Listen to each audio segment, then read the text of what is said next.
which or who are the name, who seems to be the name, which name seems to be appearing the most. And it does, at the moment, picking up from all your texts, tweets and emails, the majority of support would seem to be going towards Rishi Sunak, although he does seem to be quite a Marmite character. This was from Jeff. I put my money on Rishi Sunak. Everyone complaining about it. In fact, he made a video. To me, that shows he's a thinking man, someone who thinks ahead. But then straight underneath, the next one to come in is Greg in Harlow.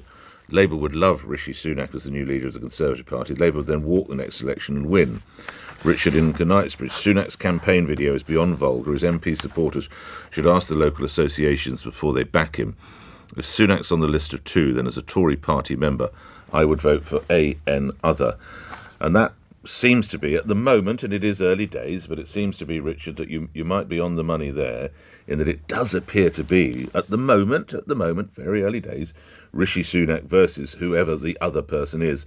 But we will know more, and we will, of course, chart this for you. We will know more when more rules are handed down as to how it is to proceed, the level of support that each of the 11, and it could indeed be 12 by the time the 1920, it could be more, I suppose, the 1922 committee sits. Then they will know exactly how this is all going to play out. And I said earlier that the people, and indeed we've been speaking to the candidates, now have to attract as many heavyweight supporters as they can, people who've held or are indeed currently in cabinet positions, and that leads us neatly to George Eustice, who of course is a Conservative MP and is Environment, Food and Rural Affairs Secretary, so a very prominent Conservative MP, and he's with me now. And I understand it's perhaps one of the outsiders, without in any way wishing to be confrontational, that I understand you're choosing. Who is it? Mr. Eustice, good morning. Yeah. Yes, I've decided to support Grant Shapps, who only just launched his campaign yesterday. But the reason for that is, for 2 years now, I've sat around the cabinet table with him. I think he's got very good judgment. I've sat through various, COBRA emergency committee meetings on everything to do with preparing for a no-deal Brexit, to keeping the food supply moving through the short straits with problems with ferries and problems with COVID. And I just think he's shown good judgment. He's got a lot of experience. He's been in the cabinet under 3 different party leaders. He was chairman for a while, and I think he's a good communicator and will be able to campaign. And, a bit like me, in the last couple of years when the going's been tough and things have been difficult, he's often been the one who's called upon to go out and do the morning media round to deal with difficult situations. And I think as a communicator and someone who does the media, he can deal with whatever's thrown his way, and I think that's important. So what I'm hearing is he's very good, and he's the man you want to field at difficult times. Can he strategise, though? Can he look forward? Is he someone who will be thinking not just of how do we handle tomorrow's press round, as you and I both call it, but how are we going to handle the finances of next year and the year after? Secretary of State. Yes, he can. So he's said already that he will have an emergency budget, and within the first week of coming in, he's going to establish a star chamber process to work out what we do with the public finances and how we approach these issues like tax and spending. And I think if you just look at what he's done in the Department for Transport, it's for a long time the old franchise model has been, broken down. He's lanced that and come up with a really much improved way of running our railways, where there's private enterprise coming in, but where government performs that commissioning role to make it much more joined up than it had been. And I think that's a big change. And we're shortly going to be launching as a government Great British Railways, which is pulling that together. And I think he's shown his ability to get those big things right too. How much is there a danger, Mr. Eustice, of some voters perhaps watching this? I don't need to remind you that we are in tough times. There's the cost of living crisis. There is indeed the war in Ukraine. There's all sorts of other issues. And the Conservative Party seem intent on fielding as many candidates as they do, and each of them taking shots at each other. It's not edifying for people outside the circle, is it? No, of course. And look, I've done 4. This is my 4th leadership campaign. I did 2 for Michael Gove. I did 1 for David Cameron way back in the beginning. It's very important that all of the candidates, well, of course, they have to differentiate themselves and explain what their approach would be. We are all colleagues in the same party, and it's going to be incredibly important for people, to whoever wins, to put the party back together, to pull things back together. And therefore, the tone that people adopt in this campaign really matters. And I'm supporting Grant Shapps. I've never been an MP who thinks you should sit on your hands and wait and see which way the wind's blowing before you declare. I think We owe it to people, because we know the candidates. People like me owe it to other party members to get out there from the beginning, state who we think should be the next leader and why. But there are many other good candidates as well, and we're not going to get into the business of criticising or dragging down others, because ultimately we are all in the same party. What do you imagine the timing will be? I appreciate the committee 1922 meets tonight, but it is suggested that you want to be in a position by July 21st where there are just the two candidates. Is that your understanding of how this will work, Mr. Eustice?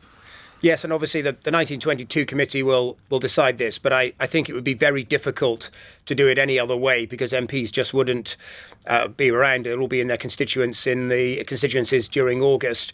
And I think what we want to do is to make sure this is done quite quickly, since we are in government. We don't have the luxury of being in opposition and thinking about things. We've got to get this done quickly. I suspect we will have quite an intense series of voting rounds during the course of this week, and then also next week, with a view to getting to the final two by recess, so by next Wednesday. It's all going to happen in the next 10 days. So I know your listeners will probably be already quite tired of what they would see as a parade of people coming out with all their ideas in a very, very wide field, but I can assure them it'll be whittled down to the final two quite quickly, and then it'll go out to the party membership during August, and I'd expect us to have a new party leader in place, and for the Queen to call on that party leader to form a government sometime in September. So the early half, I would imagine, is what your party would be striving for, wouldn't it, Mr. Eustice? I would have thought so, but it's not. It's not a conversation I'm close to. Okay. The Conservative Party has got a lot of experience of running these. They will want to run a series of hustings in different regions, usually at least six some of those hustings, sometimes more, and they'll want to make sure they've got time to do that during those summer months. But I would have thought, yes, that we'll be seeking to get this wrapped up certainly before the Conservative Party conference, which is obviously late September. Indeed. Just coming back to your chosen man before we move on to another issue, Grant Shapps. He is the Minister for Broadcast. He does handle some particularly tricky days. He has enormous experience in the transport field. No real financial service, though, has he? He's not as if he's ever performed particularly high level there. Isn't that a key requirement now? Well, it's a key requirement on whoever wins this and whoever becomes party leader and prime minister. It's a key requirement for them to put together a cabinet that's got all of the skills and talent and experience that they need. And so, yes, what he will be doing if he becomes leader is appointing a chancellor who has got that depth and that experience. But, let's not underestimate his own record. He had a very successful career in business before he came in to politics. Anybody who's run a big department, and this goes for me, and everybody who's run a Secretary of State as a department, we have to deal with finances in our own department on a weekly basis. So he will actually understand far more than you might think about these matters. All right. One thing I must bring up in your brief as Secretary of State for Environment, Food and Rural Affairs, we have a dairy crisis on the way, I understand. Britain faces a dairy shortage, crippling lack of workers, forces farmers to slash production, reports today's Daily Telegraph. This is coming from Arla Foods, producers of, among others, Cravendale milk and Lurpak butter, also saying prices will surge at the fastest rate in 13 years. Secretary of State, two aspects there, price rises and shortages. So what we're seeing in many agricultural commodities, and dairy is no exception, is the increase in gas prices had a knock-on impact on fertiliser costs for farmers and feed costs, which are particularly important a feature of the cost for a dairy farm. And that is, yes, driving some increases in the farm gate price of milk. We've already seen it rise to about 45 pence. That's nearly double what it was, say, 6 or 7 years ago. And there's some projections it could go a bit higher. So, yes, we are seeing some inflationary pressures because of that increased price of fertiliser. But it's also important to note that in the last 5 years, generally speaking, dairy farms have seen a strong recovery in their incomes, and they're still seeing further price rises this year. So, as a general rule, they've got increased input costs, but they're also getting an increased farm gate price. But is there a shortage of workers, though, lastly? Well, like every sector, every sector of the economy is struggling to find staff. Is this because of Brexit?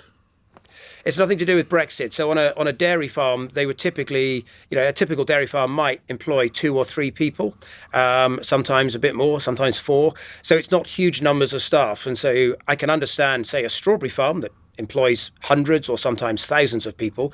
Well, they need access to a seasonal worker scheme. Right. When it comes to dairies, it's a very small number of people on an individual farm, but because they're often in remote areas, nevertheless, they do sometimes struggle to get people to fill those posts.